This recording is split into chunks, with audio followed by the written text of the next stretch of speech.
പ്രിയമുള്ള സുഹൃത്തെ, ഖുറാനിക ശാസ്ത്രം 1400 വർഷങ്ങൾക്ക് മുമ്പ് അതിൻ്റെ 2ാമത്തെ അധ്യായത്തിലേക്ക് താങ്കൾക്ക് സ്വാഗതം.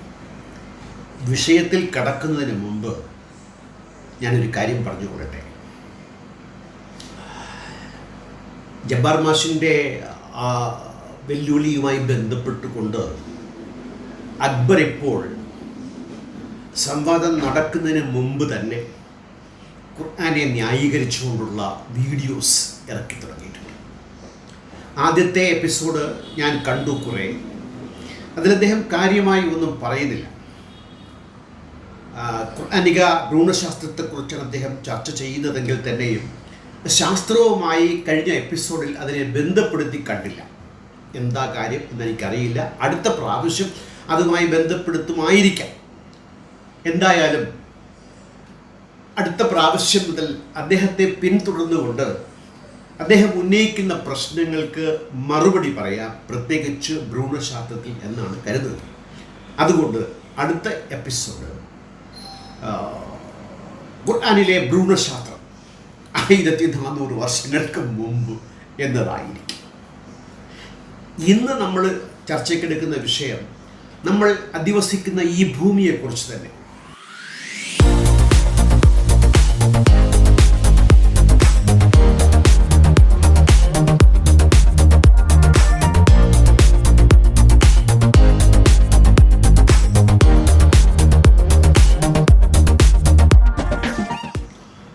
ഈ ഭൂമി ഉരുണ്ടിരിക്കുന്നു എന്നും ഇത് കറങ്ങുന്നു എന്നും ഒക്കെ കണ്ടെത്തിയത് മനുഷ്യനുണ്ടായിട്ട് 2 ലക്ഷം വർഷങ്ങളായി എങ്കിൽ ഏകദേശം ഇത് സ്പിരിക്കൽ സൈസ് എന്ന് കണ്ടെത്താൻ തന്നെ 2000 വർഷത്തിന് മുമ്പ് വരെ മനുഷ്യന് സാധിച്ചില്ല.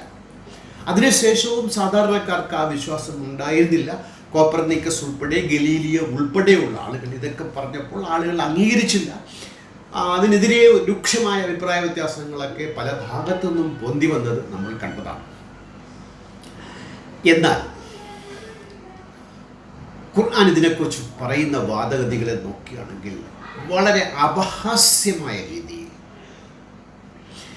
ഈ ഖുർആനിക ശാസ്ത്രത്തിലെ ആസ്ട്രോണമി ആ വിവരണങ്ങൾ വെച്ച് തന്നെ ഖുർആൻ ദൈവത്തിൻ്റേതല്ല എന്ന് തെളിയിക്കാൻ സാധിക്കും. അത്രയ്ക്ക് ഇന്നത്തെ ശാസ്ത്രവുമായി ഒത്തുപോകുന്നതേ അല്ലാതെ.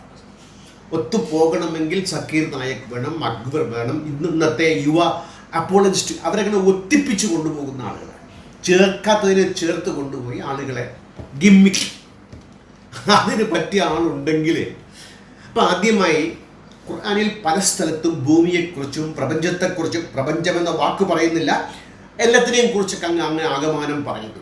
ഞാനിവിടെ ചെയ്യാൻ പോകുന്ന കാര്യം ഇതിനെ ആകെ ഒന്ന് ക്രോഡീകരിക്കുക, ആദ്യം മുതൽ അവസാനം വരെ എങ്ങനെ ആയിരിക്കാമെന്ന് ഖുർആൻ്റെ പല ഭാഗത്തും പറഞ്ഞ കാര്യത്തെ ഒന്ന് അടുക്കും ചിട്ടയോടുകൂടി ആദ്യം നമുക്ക് പരിശോധിക്കാം. അല്ലാഹു എല്ലാം ഉണ്ടാകട്ടെ എന്ന് അതിനോട് പറഞ്ഞപ്പോൾ അതുണ്ടായി.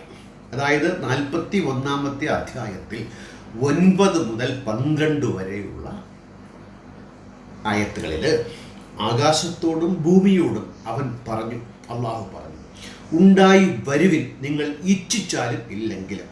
അവ രണ്ടും പറഞ്ഞു, ഞങ്ങളിതാ ആജ്ഞാനുവർത്തികളായി വന്നിരിക്കുന്നു. ഇവിടെ എൻ്റെ സംശയം, അതിനോട് പറയണമെങ്കിൽ അത് വേണ്ടേ?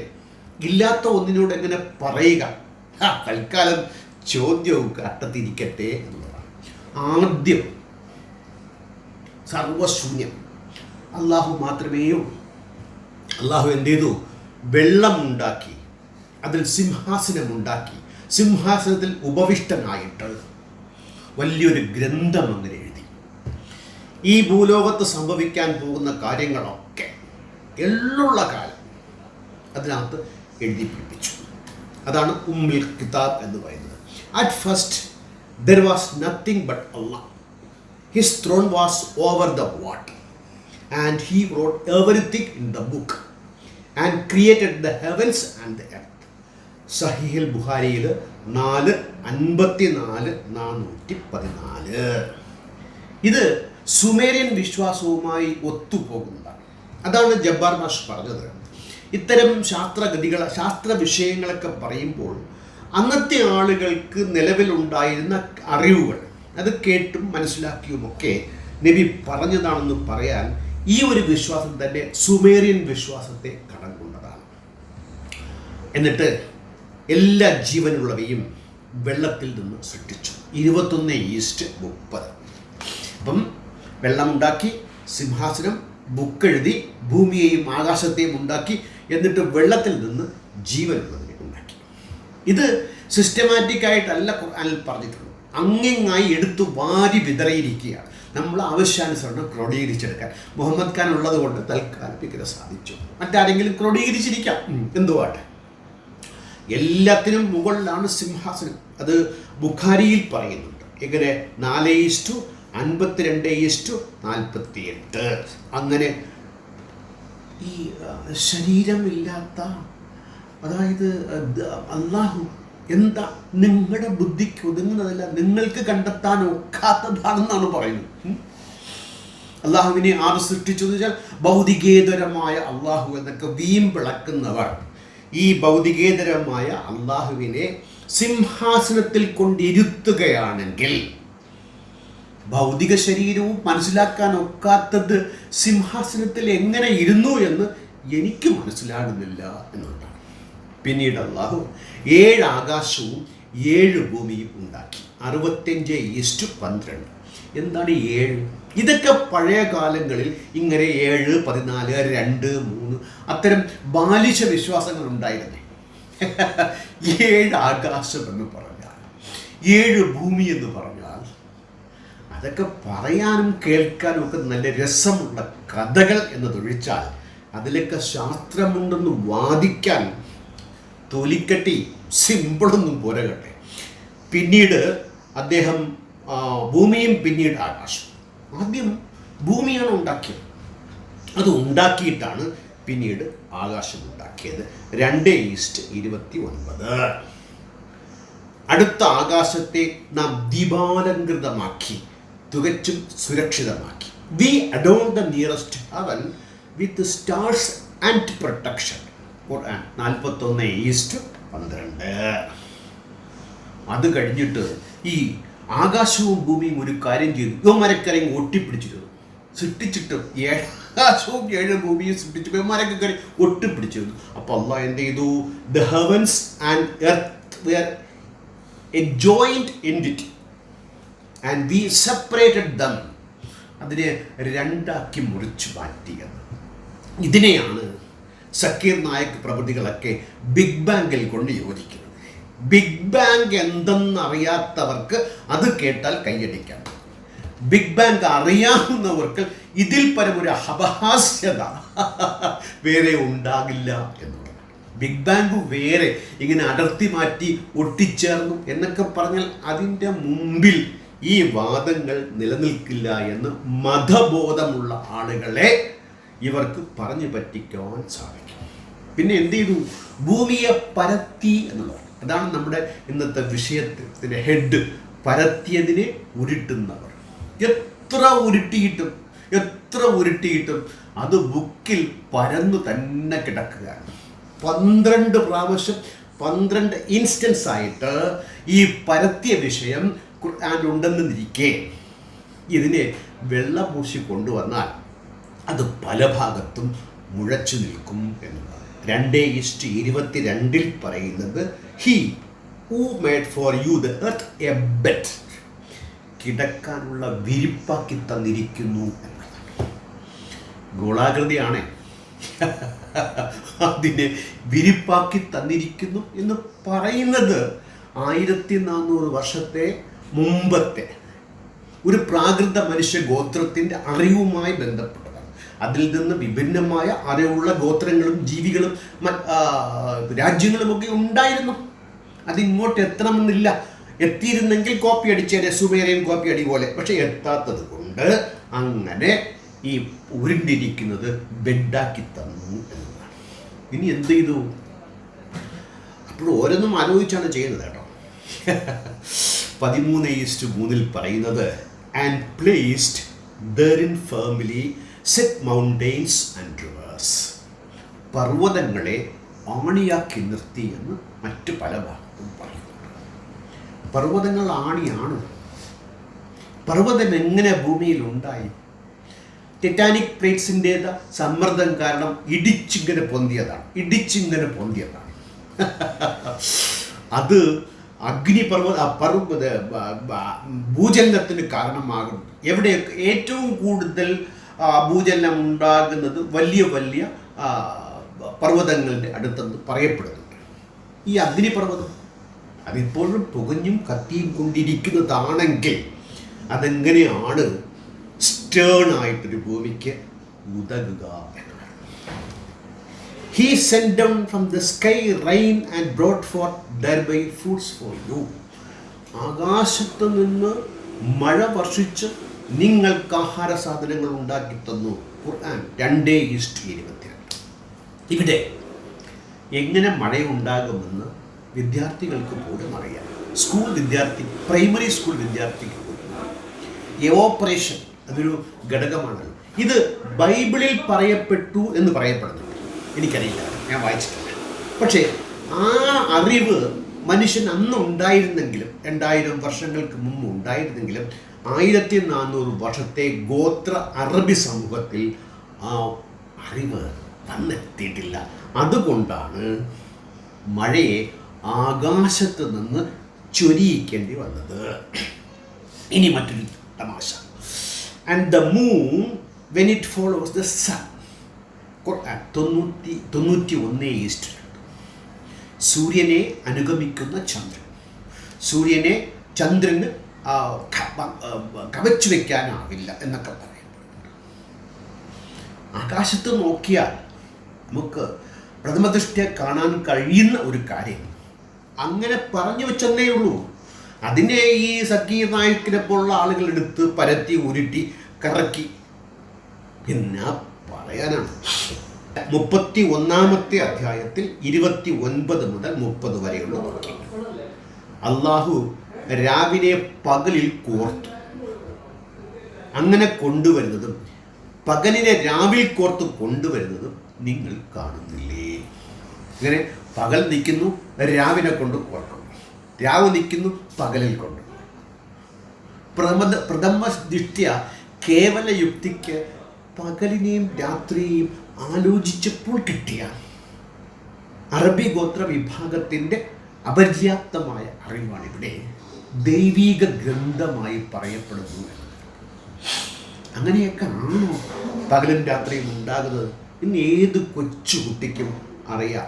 കൊച്ചുകുട്ടിക്ക് അറിയാവുന്ന കാര്യം വരെ ഉമ്മുൽ കിതാബ് എഴുതി സിംഹാസനത്തിൽ ഉപവിഷ്ടരായിരിക്കുന്ന ശരീരമില്ലാത്ത അള്ളാഹുവിനറിയില്ല എന്ന് പറയേണ്ടി വരുമ്പോൾ പിന്നീട് അടുത്തുള്ള ആകാശത്ത് നക്ഷത്രങ്ങളെ ഉണ്ടാക്കി. ആ നക്ഷത്രങ്ങളെ ഉണ്ടാക്കി എന്തിനെന്നറിയുമോ? അത് സാത്താനെ എറിയാൻ വേണ്ടിയിട്ടാണ്. സാത്താൻ എവിടെയുള്ളത് അറിയില്ല. മസ്തിഷ്കത്തിൽ, വിശ്വാസിയുടെ മസ്തിഷ്കത്തിൽ അള്ളാഹുവിൻ്റെ അടുത്ത സ്ഥാനമാണ് സാത്താൻ. അവനെ എറിയാൻ വേണ്ടിയിട്ടാണ്. നക്ഷത്രം എന്താണ്? നമ്മുടെ സൂര്യൻ നക്ഷത്രമാണ്. ഭൂമിയേക്കാൾ എത്രയോ ഇരട്ടി വലുതുള്ള ഇതിനെ എടുത്ത് ഒരു സാത്താനെ എറിയാൻ പാകത്തിലാണ് അള്ളാഹുവിൻ്റെ പുറപ്പാടെങ്കിൽ, ഇതാണ് ശാസ്ത്രമെങ്കിൽ ശാസ്ത്രത്തിന് മറ്റൊരു പേരിടേണ്ടി വരും. കാര്യം ഈ അപഹാസ്യതയിൽ നിന്ന് അതിനെ രക്ഷിക്കാൻ മറ്റു മാർഗമൊന്നുമില്ല കേട്ടോ. 18:86. അങ്ങനെ അസ്തമയ സ്ഥാനത്തെത്തിയപ്പോൾ സൂര്യൻ ഒരു കറുത്ത ജലത്തിൽ മുങ്ങി മറയുന്നതായിട്ട് ദുൽഖർനൈൻ അദ്ദേഹം കണ്ടു. സൂര്യൻ ചെളിക്കുണ്ടിൽ അസ്തമിക്കും. എന്തൊക്കെയാണ് പറയുന്നത്? ഇനി വരാൻ പോകുന്ന ശാസ്ത്ര സത്യങ്ങൾ വരെ ഇതിലുണ്ട്, നിങ്ങൾ കണ്ടുപിടിച്ചോളൂ. എന്നിട്ട് പറയുകയാണ് ഈ ബ്രഹ്മാണ്ഡമായ സൂര്യൻ ചെളിക്കുണ്ടിൽ അസ്തമിക്കും. കടൽ തീരത്ത് ചെന്നു നിന്നപ്പോൾ സൂര്യൻ അസ്തമിക്കുന്നതിനെ കണ്ടിട്ട് അത് യഥാർത്ഥമെന്ന് വിശ്വസിച്ചു പോകുന്ന 1400 വർഷം മുമ്പത്തെ ഒരു മനുഷ്യനെ നമ്മളിത് കുറ്റം പറയുന്നില്ല. പക്ഷേ അതിനെ നിങ്ങൾ പൊക്കിക്കൊണ്ടുവന്നാൽ അവിടെ നമുക്ക് എന്തെങ്കിലുമൊക്കെ പറയേണ്ടി വരും. ആ പറച്ചിലാണിത്. 13:2. നിങ്ങൾക്ക് കാണാവുന്ന താങ്ങുകളില്ലാതെ വാനം ലോകങ്ങളെ നിലർത്തിയവൻ ആ അള്ളാഹു തന്നെയാകുന്നു.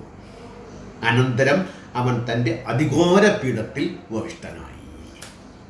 ഇപ്പം ആകാശം ഇല്ലാത്ത ഒന്ന്, ഒരു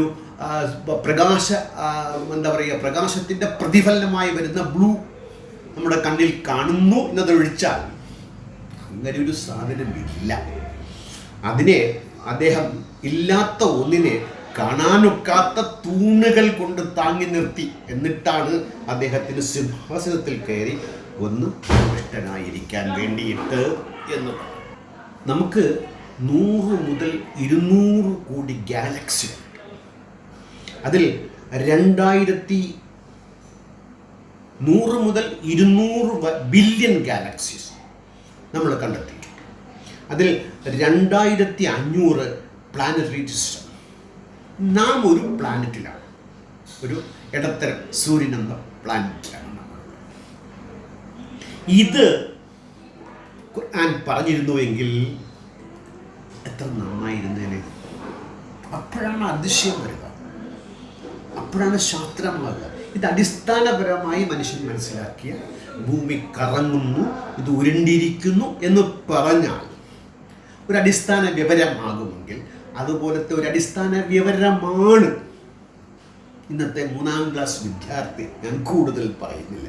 ഭൂമിയെ 4 നാളിൽ ഉണ്ടാക്കി, ആകാശത്തെ 2 ദിവസം കൊണ്ടുണ്ടാക്കി. ഈ ആകാശം എന്ന് പറഞ്ഞു കഴിഞ്ഞാൽ പണ്ടൊക്കെ 7 ആകാശവുമായി ബന്ധപ്പെട്ട് അവർ സ്ട്രാറ്റോസ്ഫിയർ ഒക്കെ പറയും. ഇപ്പം അതൊന്നും പറയുന്നില്ല, പൊളിഞ്ഞു പോയി അതൊക്കെ. അതൊക്കെ വിട്ടു. അങ്ങനെ കുറേ വിട്ടുകൊണ്ടിരിക്കും, പലതും തൂത്തുവാരി എടുത്തുകൊണ്ടിരിക്കും, വീണ്ടും തൂത്തുവാരി കളയാൻ വേണ്ടി. അങ്ങനെ 7 ആകാശവും 7 ഭൂമിയും എന്ന് പറയുമ്പോൾ ഈ ആകാശം എന്ന് പറഞ്ഞു കഴിഞ്ഞാൽ പ്രപഞ്ച വസ്തുക്കൾ എന്നൊക്കെയാണ് ഇപ്പം പറയുന്നത്. പ്രപഞ്ചമെന്ന വാക്ക് ഖുർആനും നബിക്കും അള്ളാഹുവിനും അറിയത്തേയില്ല, സൂചന പോലുമില്ല. ഈ 7 ആകാശമാണ്. അപ്പം ഈ ചെറിയ ഭൂമിയെ സൃഷ്ടിക്കാനായിട്ട് 4 ദിവസം വേണ്ടി വരും. ആകാശത്തെ സൃഷ്ടിക്കാനോ 2 ദിവസമാണ്. ഈ ദിവസങ്ങളെ പറഞ്ഞില്ലായിരുന്നുവെങ്കിൽ ഈ ചോദ്യം നമുക്ക് ചോദിക്കേണ്ടി വരില്ലായിരുന്നു. അങ്ങനെ ഇത്തരം ബാലിശമായ കൊച്ചു കുട്ടികൾക്കറിയാവുന്ന വിവരങ്ങൾ വരെ ഖുർആൻ പറഞ്ഞിരുന്നുവെങ്കിൽ, അത് 1400 വർഷങ്ങൾക്ക് മുമ്പ് പറഞ്ഞിരുന്നുവെങ്കിൽ അത് അതിശയകരമായി തീർന്നതിനെ അംഗീകരിക്കാൻ വേണ്ടി നമുക്ക് ആലോചിക്കാമായിരുന്നു എന്ന്. ഇപ്പം നമുക്കറിയാവുന്ന കാര്യം, സോളാർ സിസ്റ്റം പോലെ മറ്റു പല സിസ്റ്റംസുമുണ്ട്. ഗാലക്സി, പ്രപഞ്ചം, ഞാൻ നേരത്തെ പറഞ്ഞുവല്ലോ. ഭൂമി ഉരുണ്ടിരിക്കുന്നു, ചന്ദ്രൻ അതിനെ വലയം വയ്ക്കുന്നു, ഭൂമി സൂര്യനെ വലയം വയ്ക്കുന്നു, സൂര്യൻ ഗാലക്സിക്ക് ചുറ്റും കറങ്ങുന്നു, ഗാലക്സി മിൽക്കി വേയിൽ ഫ്ലോട്ട് ചെയ്ത് കിടക്കുന്നു. ഇതാണ് നമ്മുടെ ഇപ്പോഴത്തെ അറിവ്. ഇത് എവിടെയാണ്? ഈ അസ്ട്രോണമിയെക്കുറിച്ചും ജിയോഗ്രഫിയെക്കുറിച്ചും പറയുമ്പോൾ പറഞ്ഞിട്ടുണ്ടല്ലോ, 12 പ്രാവശ്യമാണ് ഭൂമിയെ പരത്തിയ കാര്യം പറഞ്ഞതെങ്കിൽ എത്രത്തോളം പ്രാധാന്യമുണ്ട്. സക്കീർ നായക്ക് പ്രസംഗിച്ച് ഞാൻ കേട്ടിട്ടുണ്ട്. 1000 പ്രാവശ്യം ശാസ്ത്ര സയൻസ് SIGNS സൂചനകൾ നൽകി. ഇങ്ങനെ സൂചനകൾ നൽകുമ്പോൾ ഇതൊക്കെ നൽകാൻ എന്താ? ഇതുരുണ്ടിരിക്കുന്നു, നിങ്ങൾക്ക് പരന്നതായി തോന്നുമെങ്കിലും ഇത് കറങ്ങുന്നു, അതുകൊണ്ട് രാവും പകലും ഉണ്ടാകും. എത്ര സിമ്പിളാണ്. എളുപ്പത്തിൽ മനസ്സിലാക്കുമെന്നാണ് ഇത് പറയുന്നത്. നിങ്ങൾക്ക് എളുപ്പത്തിൽ മനസ്സിലാക്കാൻ വേണ്ടിയാണ് ഇത് എന്ന് പറയപ്പെടുന്നതിലാണ് ഇതുണ്ടായിരിക്കുന്നത്. പിന്നെ മനുഷ്യൻ അന്നത്തെ കാലഘട്ടത്തിൽ പലതൊക്കെ വിചാരിച്ചു. ഈ പല സംസ്കാരങ്ങളിലും ഭൂകേന്ദ്ര സിദ്ധാന്തമൊക്കെ ഉണ്ടായിരുന്നു. മെസ്സൊപ്പൊട്ടോമിയയിലാണെങ്കിൽ ഭൂമി എങ്ങനെ ഉണ്ടായെന്ന് ചോദിച്ചാൽ ആദ്യം ഒരു കടലാണ്, പിന്നീട് അതിൽ ഈ ഭൂമി ഉണ്ടായി എന്നൊക്കെ പറഞ്ഞ് കുറേ കഥകൾ ഓരോ സംസ്കാരത്തിലുണ്ടായിരുന്നു. ആ സംസ്കാരത്തിൽ നിന്നൊക്കെ കൂട്ടി യോജിപ്പിച്ചും കലർത്തിയെടുത്തും വെട്ടിമാറ്റിയും മുറിച്ചും ഇപ്പോൾ അപ്പോളജിസ്റ്റുകൾ ചെയ്യുന്നത് പോലെ നബി അന്ന് ചെയ്തതേയുള്ളൂ. അപ്പം നബിയുടെ മുൻ തലമുറ എന്ന് ചോദിച്ചാൽ, അപ്പോളജിസ്റ്റുകളുടെ മുൻ തലമുറയ്ക്ക് അതെന്ന് ചോദിച്ചാൽ നബി എന്ന് പറയേണ്ടി വരും. ഈ ജർമ്മൻ യൂറോപ്യൻ മെത്തോളജിയിൽ ഒരു വടവൃക്ഷത്തിനെയാണ് ഭൂമിയായിട്ടും പ്രകൃതിയായിട്ടും കണ്ടത്. അതിന് പല തട്ടുകൾ. അത് 11-12 നൂറ്റാണ്ട് വരെ അങ്ങനെ നിലനിന്നു എന്നാണ്. അതിനുശേഷമാണ് മാറ്റങ്ങൾ ഉണ്ടായത്. 2000 വർഷങ്ങൾക്ക് മുമ്പ് ഗ്രീക്ക് ഫിലോസഫേഴ്സിന് അറിയുമായിരുന്നു ഇറ്റ് ഈസ് എ സ്പിരിക്കൽ, നമ്മുടെ ഭൂമി ഉരുണ്ടിരിക്കുന്നു എന്ന് തെളിവില്ലാതെ ഊഹത്തിൽ അധിഷ്ഠിതമായിക്കൊണ്ട് സൂര്യഗ്രഹണവും ചന്ദ്രഗ്രഹണവും ഒക്കെ ഉണ്ടാകുമ്പോൾ നിഴൽ ഭൂമിയിൽ പതിക്കുന്നതിനെ വെച്ചുകൊണ്ട് ഗ്രീക്ക് ഫിലോസഫേഴ്സ് 2000 വർഷങ്ങൾക്ക് മുമ്പ് ഗണിച്ചെടുത്തിരുന്നു ഇതിൻ്റെ ആകൃതി ഗോളാകൃതി ആയിരിക്കാം. അത് അറേബ്യയിൽ എത്തിയിരുന്നെങ്കിൽ കുറച്ച് നന്നായി മെച്ചപ്പെട്ട രീതിയിൽ അക്ബറിൻ്റെയൊക്കെ വാഗ്ധോരണികൾക്ക് പാത്രീഭൂതമായേനെ. എന്തായാലും അവരുടെ ദുശകുനം എന്ന് വേണമെങ്കിൽ പറയാം. ഈ മുസ്ലിങ്ങളുടെ സുവർണ കാലഘട്ടം എന്ന് പറയുന്ന കാലഘട്ടത്തിൽ അന്നത്തെ സയൻറ്റിസ്റ്റുകൾ എന്ന് ഇവരാഘോഷിക്കുന്ന ആളുകൾ ഈ അസ്ട്രോണമി എടുത്തത് 1000 വർഷം മുമ്പത്തെ ഗ്രീക്കിൽ പറയുന്ന ഭൂമി എപ്പിസെൻട്രിക് ആയിട്ടുള്ള സിദ്ധാന്തം.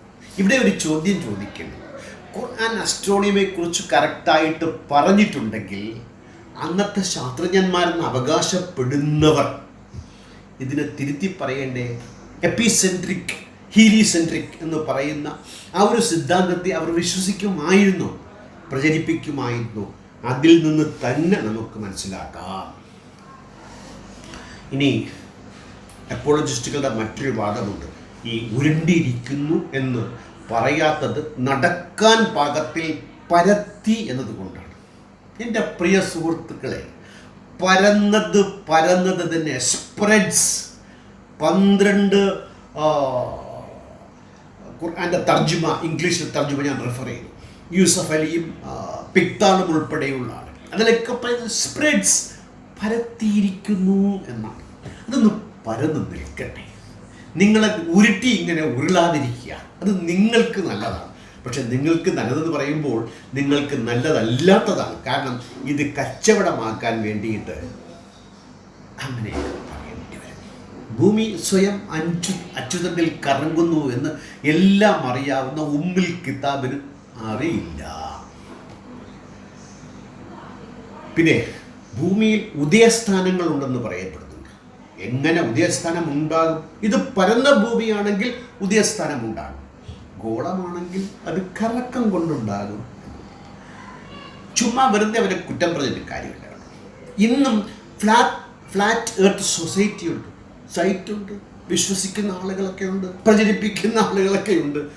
എങ്കിൽ 1400 വർഷം മുമ്പത്തെ അറബി ഗോത്ര സംസ്കാരത്തിൽ ഇത് പരത്തിയിരിക്കുന്നു. പിന്നീട് വരുന്നവർക്ക് ഇത് ഉരുട്ടേണ്ടി വരും എന്ന് ആലോചിക്കാനുള്ള കഴിവില്ല എന്നുള്ളത് നമുക്ക് പറയേണ്ടി വരും. Sheikh Abdul Aziz bin Abbas, അദ്ദേഹം സൗദിയിലെ മുൻ ഒരു പുരോഹിതനും പണ്ഡിതനുമാണ്. അദ്ദേഹം പറഞ്ഞത് ഭൂമി പരന്നിരിക്കുന്നു. അദ്ദേഹം എന്താ പറയുക, അതിൻ്റെ യഥാർത്ഥ രൂപത്തിൽ തന്നെ നമ്മുടെ ഖാസിമിയെ പോലെ, മുത്തേടം, അവരൊക്കെ അതിനകത്തുള്ളതിനെ അങ്ങനെ പറയും. അത് അപഹാസ്യമായി തീരുമെന്നുള്ള അതവർക്ക് പ്രശ്നമല്ല. അവിടെ ഒരു ആത്മാർത്ഥതയുണ്ട്, ഒരു കള്ളത്തരമില്ല.